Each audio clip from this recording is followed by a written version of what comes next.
Good morning, everyone. Welcome to this Bangladesh program update and happy Mental Health Awareness Week.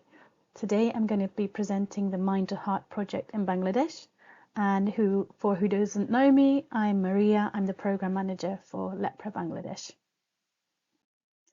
So today's presentation will be very simple. We'll have three areas. The first will be talking a bit about the context of NTDs, so neglected tropical diseases and mental health.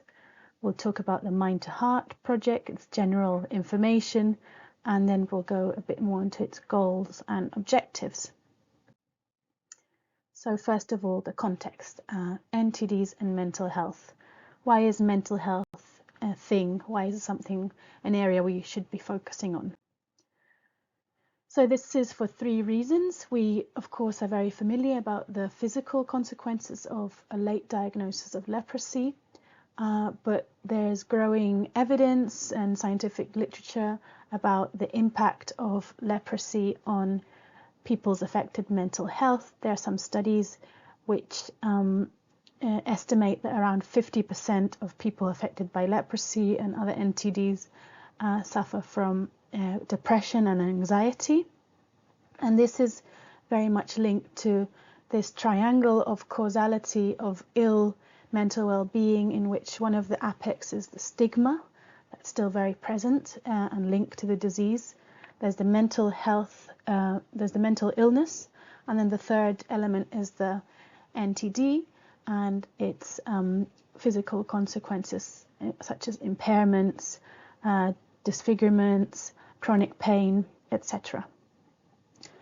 And the third aspect is the lack of mental health services in the countries where we operate, such as India and Bangladesh. They are really very scarce mental health services, especially in rural areas.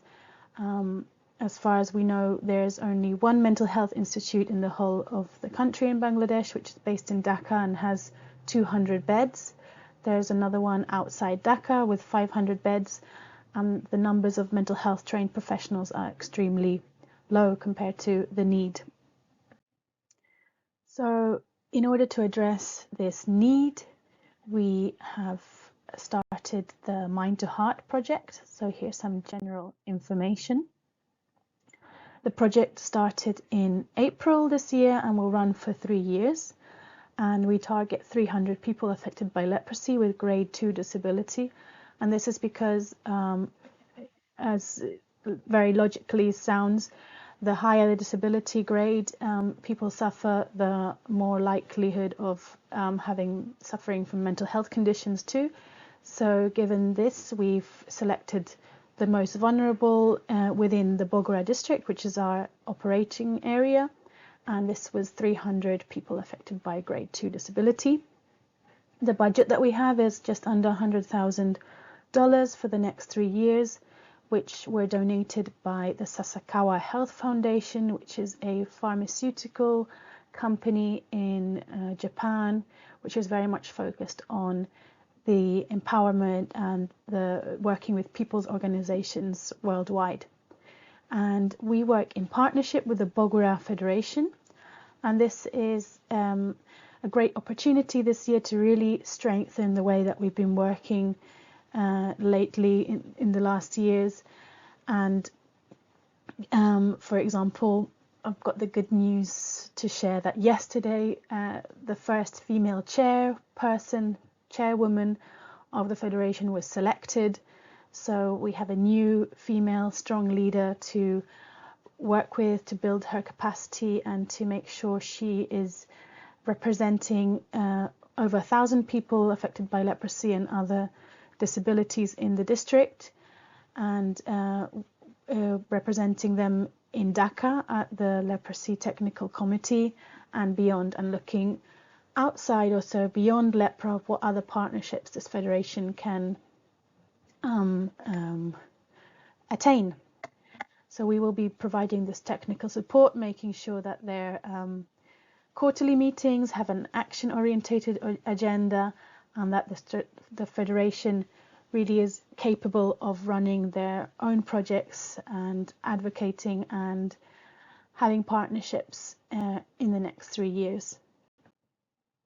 The goals and objectives of our project is very simple. The goal is to achieve improved holistic well-being of people affected by leprosy in the Bogra district, and this is done through 3 long-term objectives. The first one is improved physical well-being, the second one is improved mental well-being, and the third one is improved socioeconomic well-being.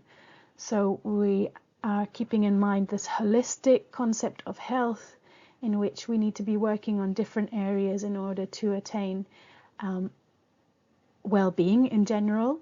So for example, in the physical aspect, we are ensuring people affected receive home visits to follow up on their any complications they may have, to refresh their memory on practicing self-care, to raise awareness among their caregivers.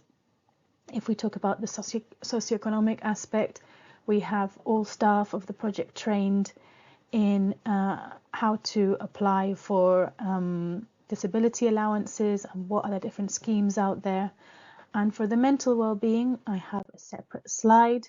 We are working at 3 levels, and we've had to get creative in the way that we address mental health given the lack of services. So the most important element is this community level intervention, which is what we know as mental motivators, who are trained peer supporters, and these are family members and sometimes people affected themselves, who are trained on active listening, on referrals, on relaxation techniques, and who are remain in the community as the go-to person who can deal with a low-level mental health intervention.